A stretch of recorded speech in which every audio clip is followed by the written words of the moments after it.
Coming off finals week, you never know how a team's going to respond. We had some really good practices for 10 days, and when they weren't in the gym, they were in the library or in the classroom, and really proud of how we responded. Obviously, the start wasn't how we planned it, going down 9-0, but guys really fought back and played with a lot of energy the rest of the game. They cut it to 3 there late. You called your last timeout at that point. What did you tell them in that timeout, and did you get what you asked for? We put Joe and Matt back in the game to try to get a little bit more experience. We had some stagnant possessions where we didn't move the ball well. We didn't get back in transition, gave him a wide open 3. And I thought, Simi, that next possession out, his driving layup was, a huge play for us to get us some momentum back. And then Joe followed up with a 3-point shot. And so those 2 plays, were huge momentum shifts for us. You're a guy who's not afraid to use your timeouts. Does it make you nervous when you get to just under 4 minutes to go and you've got none left? I definitely wish I'd had one left, but if I wouldn't have used that one, we may have lost the lead before I used it, and so I would rather use them and then play it out from there than to let too much of a run happen where we're playing from behind in those last 4 minutes of the game. How important was Maxwell there in the first half in particular? Yeah, he was tremendous. He had 2 threes back-to-back, help give us some energy, some momentum, and then he had that driving layup before half. And so, I thought he, Yanni, Aaron, were the 3 MVPs in that first half for, how they played. I was going to say 44% of your points came off the bench tonight. Is that a big number, or is that something you think is reasonable with this bunch? We have, some guys come off the bench that are capable of making shots and scoring the basketball.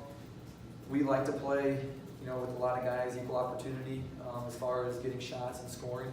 And we really shared the ball well. That's been one of the things we've been working on, is trying to make extra passes.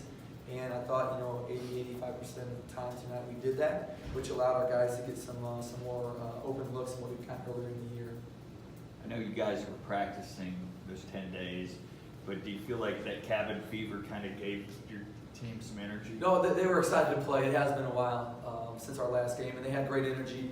Obviously Arizona State, a ranked team coming into our own gym. Our crowd was tremendous. So there were a lot of factors, that they were really excited to play.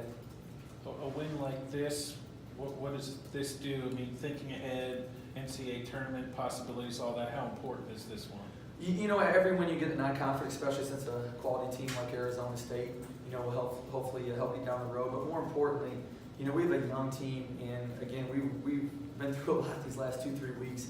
We really worked hard, for this last week, and for them to see good results from their hard work, hopefully it'll speak to them that we need to keep working hard and we can keep improving, and it's worth it when you put the time in. Does it mean something to young guys to be a ranked team? I mean, do you talk about that with them? Obviously they're really excited. They've been prepping, like you said, a long time for the cabin fever, not playing a game. They were looking forward to this game, and for them to be able to close it out, there was a really good celebration in the locker room today. What clicked for Yanni? Because it seemed like he was good in every facet of the game tonight. Yanni's been his year off. He was really good in practices with us. He's been really good in practice, and it just hasn't completely come together for him in games. There's been little flashes here and there, and I think some of him just getting comfortable out there, getting more opportunity with more minutes. And he really took advantage of it tonight. He made a 3. He finished around the rim. He played really good defense on the perimeter and also on the post. And so, he's a big part that can help our team tremendously if he can build off of this game and continue to improve. This may be your best defensive effort to date with this bunch? For sure this year, I would say. Even last year, I'd say it's our best defensive effort in the last 2 years. I thought we contested really well. Again, they're a very explosive team scoring the basketball, and I thought our guys were really focused on that end of the ball. Talk about Simi's decision making. Seemed like he didn't handle the ball quite as much, and his passes times were really good. He had 4 assists, 2 turnovers, so that is an improvement. I think sometimes he looks to make it spectacular instead of just a solid play. And as the game went on, especially in the second half, I thought he made more solid plays. He just hit the open man that was there. And he has a great ability to pass the ball. And again, he should, as he plays more and gets used to our guys, hopefully this will continue and even improve from here.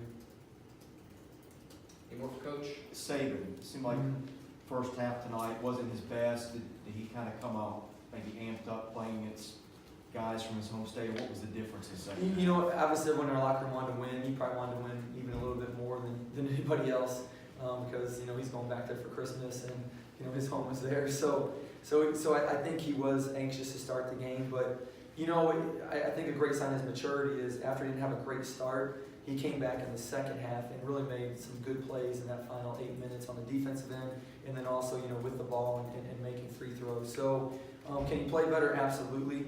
But I thought he showed a lot of maturity over the course of this game.